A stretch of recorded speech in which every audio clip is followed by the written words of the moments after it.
It's back to school season, and for many families, that means the battle has begun. Homework meltdowns, the fear that your child's falling behind, the anxiety about getting them to school, getting there on time, calls from the school about behaviors. So if you're like most parents, you're asking yourself, what am I supposed to do about it? What do I do about it? What's my role?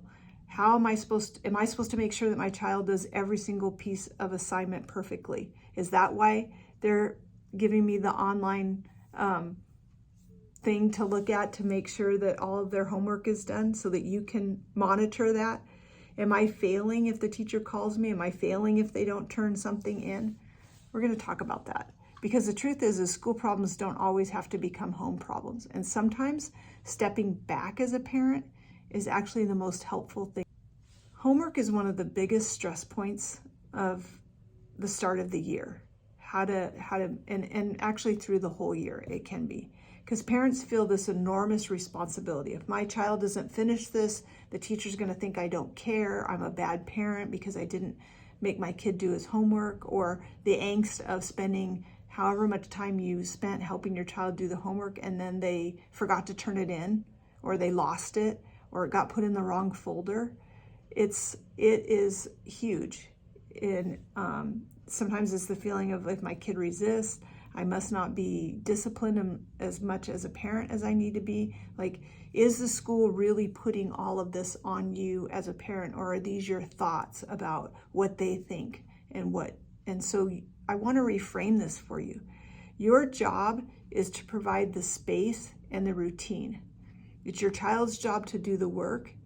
And yes, with some kids, especially with ADHD, you may have to provide that space where they're near you so that they have that opportunity. But I highly recommend that you have a certain amount of time that's just set aside for that. And if they don't have homework, that you're not fighting with them about that. If you know they have something missing, that you have it ready and you're like, here's what we're going to work on tonight. We're only going to spend 20 minutes on this, and then we're going to do something else. If they don't have anything, they can have reading time, but it's this structured setup time. In some families, we call it learning time rather than homework, since homework's such a battle cry. So it might mean for you that you not only set up a predictable time for the homework, but you have a place that is quiet with fewer distractions. But with your kids that are neurodivergent, that doesn't always work. If they're just going up to their room to do their homework, may not be getting done. So just having a place nearby, being available, not hovering, not doing it for them, letting them work through it, but just setting a timer. And, here's the thing. Here's the hard truth about that, is that if homework has become a daily screaming match, nobody wins. If this is a battle every single day, your kids' learning has shut down and the stress ramps up, and they're just getting better at avoiding and ducking or arguing or negotiating, and it's not really getting it done. Mom told me, this was a while ago, she said, we used to fight every single night about math. And then finally, I decided he's going to sit here for 20 minutes and he can do it or not. And I'm just going to be right here during this time. This is when I'm available to help. And if you want my help, I'm available now, but I'm not going to be available later. And the mom said she wrote a note to the teacher about the struggle. And guess what? She said the world did not end. Our evenings became peaceful again. Sometimes he did homework, sometimes he didn't, but the battles stopped and it was fine. It's fine. Sometimes the best parenting move is to step out of the battle and find another way. And I just want to encourage you in that you can step out of this battle. Okay, school problems versus home problems. This is another big stressor. When kids get in trouble at school, maybe it's their behavior in class, the teacher's saying that they are talking all the time, or they had a meltdown, or maybe they're having trouble on the playground, or maybe your child is telling you that, that nobody likes them, or, whatever's going on there, right?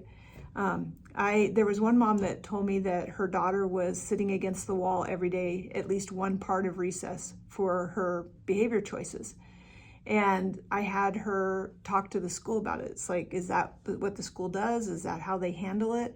And the mom was like heartbroken because she was like, oh, I don't want her to, I need to work on this at home, or I need to talk to her about this. I need to tell her, like, see, like, this is why we keep telling you to be nice to people and all of this stuff, right? Trying to prepare her before the day. Remember, at recess, we're going to be, good or whatever. When she talked to her daughter, guess what? The child was like, yeah, that's what happens. I'm fine with it, but it's okay. Maybe she needed the break. That's what I said to the mom. It changed everything because what looked like punishment wasn't actually really bothering the child that much. This was her choice. She knew if she does X, Y, and Z, this is what's going to happen. And it was very clear at the school about what was going to happen. And I was recommending that at home, they be just as clear about things. And so when we're trying to carry over and make them learn a lesson and try to see if they learned this lesson here, now they can apply it here, it's too much for most of our kids. They just need to have, like, if this happens here, this is what we're going to do. If this happens here, this is what happens. And here's the point. Let the school handle the school behavior. Your job is not to double down at home with more punishments. That might have worked when you were a kid. That was how things were kind of done when I was a kid.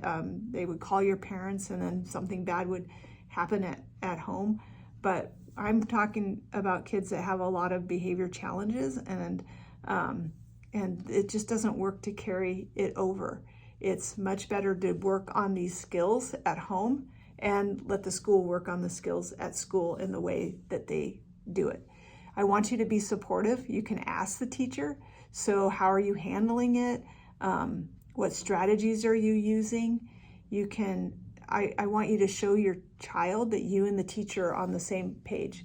If this mom is upset about her child being set on the wall for something that she did, and then she sides with her child about it, like, oh, that's terrible, like, I don't want them doing that, then you're advocating in the wrong place, because then you're going to send your child back there, and guess what? There's no safety in that if you've undermined the safety that is there, right? If you've undermined the other adults that are setting the consequences. If you really have a problem with something they're handling, like I have a lot of parents that don't want kids to miss recess completely, especially boys that are missing homework assignments, stuff like that, then you need to advocate with the teacher about, okay, when are we going to handle this? Because I can't drive this bus from the back and handle it at home.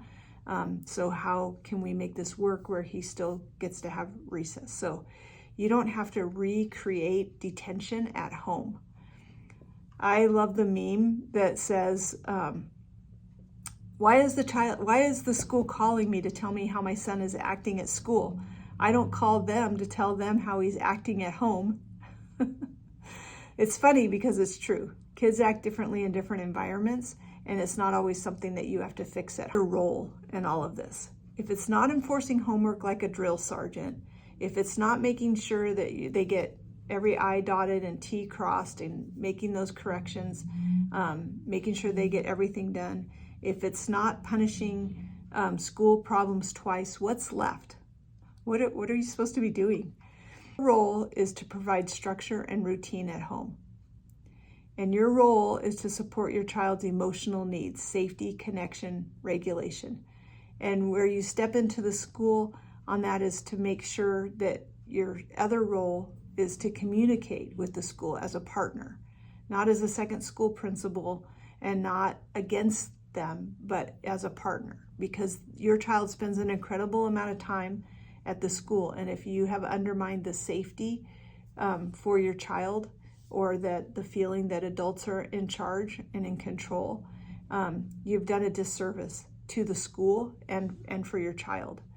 So work as hard as you can to build that school as the partner and what works for you. You're not responsible. You're not responsible for making sure that every worksheet is turned in. You are responsible for teaching your child how to handle the frustration, how to bounce back from mistakes, and how to feel supported at home no matter what happened at school. And I love that it's never too late to turn it around, and that, yep, we're working on that. We're going to keep getting better. So think of it this way. School is there to measure performance, and you are there to nurture and help this person to grow and to be a healthy, functioning adult. And whether they're going to be a Harvard student, whether they're going to be a star player, and how much you have to push for that to happen.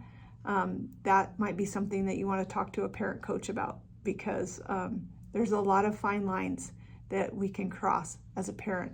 But if your child is really struggling at school and homework is a real struggle, these are some things that can really help with that. And I'm talking about like the meltdowns and the really hard things that happen that parents who are parenting challenging kids are really. So in closing, back to school does not have to mean nightly battles and constant stress. If you let the school handle the school problems and you focus on keeping your home a place of connection and steadiness, your child's going to feel safe, and safe kids learn better. And we want them to feel that at school too. So that's why you have to work as a team that way. This year, instead of asking, how do I make sure my child gets everything done? Let's try asking, what's my real job here as the parent?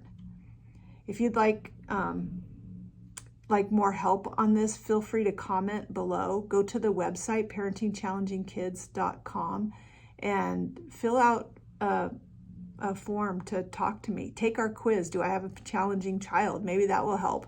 And just see what you can do to make school be a part of your child's life, and that you are the one building the foundation for the rest of it.